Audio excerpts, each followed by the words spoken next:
কম্পি দাস, আমি কাঠিগড়া সমষ্টি কালীবাড়ি Bikrampur GP ZPC constituency প্রার্থী বিজেপি পার্টি।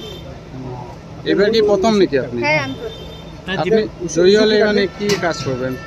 আপনার কি উদ্দেশ্য? জয়ী হয়ে আমি জনসাধারণের জন্য রাস্তাঘাটের কাজ করব, পানীয় জলের কাজ করব, আর বাকি বিভিন্ন সুবিধা আমি যা বলবে ওরা যদি আমি যতটুকু পারি আমি সাহায্য করার চেষ্টা করব। জিপিতে মূল সমস্যা কি?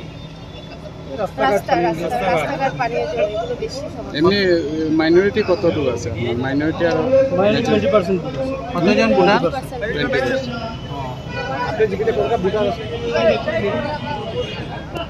টোটাল ভোটার কি 1000? কয়টা জিপি আছে আপনার?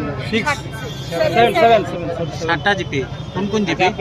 আমাদের বিক্রমপুর কালীবাড়ি জিপি, বিক্রমপুর কালীবাড়ি জিপি, করকরি জিপি, বৈকুণ্ঠপুর জিপি। তানরে কইতে দেন তো ক্যান্ডিডেট আপনি নি ক্যান্ডিডেট আপনি নি টাইম কইছো। আপনার মূল কন্টেস্টেন্ট আগে এখনো জানি না। মানে কন্টেস্ট খেললো নাই জানা নাই আমার। সম্ভবত হবেই। কনস্ট্যান্ট নাও হতে পারে। আপনি 100% আশাবাদী জিতবেন। হ্যাঁ,